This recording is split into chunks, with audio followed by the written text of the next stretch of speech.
Former American adult entertainer turned Bollywood star Sunny Leon's meteoric rise symbolizes the latest Indian marketing phenomenon, being provocative, a world where sex sells. Here to share insight on how to tap into this growth, Dheeraj Sinha. Now, I mentioned this example because you also mentioned it in the book as sort of sexy everything craze that has abounded.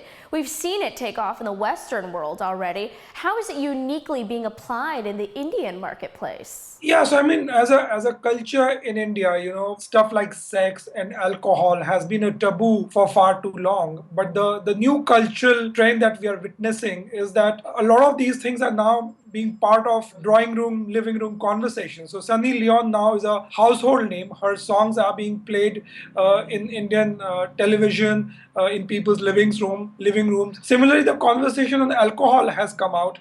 I think what's happening is the veneer of pretense which India as a culture sort of had in front of itself, the facade has gone down, and therefore people are calling a spade a spade. Is there a point at which, marketers who are appealing to sort of this, sex craze, really overstimulated youth is misaligned with what youth are really like in India today? The learning is more in terms of that there are lots of topics and conversations which were hidden beneath the carpet in the erstwhile India, but it's time to get them out in public domain, and consumers are okay having these conversations. I would say that's really the learning from that. I mean, there have been situations where political parties have increased the drinking age for youth. So, for example, in the state of Maharashtra, the drinking age for youth is 25 and the marriage age for youth is 21. And in a lighter note, the youth are saying, how am I supposed to survive those 4 years in between? For marketers, and especially for youth marketers, is not to sanitize their message for the youth. I mean,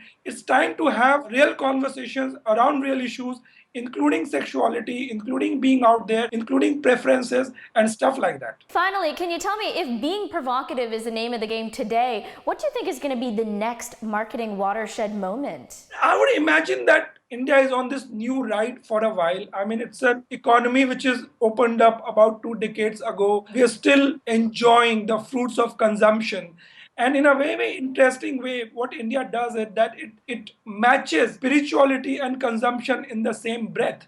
So there's this example of Baba Ramdev, who's actually a spiritual guru and a yoga guru. And Baba Ramdev also runs a FMCG empire, a soft goods company. And that company makes about $300 million revenue in a year, which is 4 times the size of Kellogg's in India. So here is one brand which sells spiritualism at one hand and consumption at the other hand, in the form of Kellogg's, in the form of cornflakes and anti-dandruff shampoo. So I think that's the tomorrow for India, where the country will balance its culture, its idea of spiritualism, its idea of mystique with the idea of consumption, and get a holy balance of the two.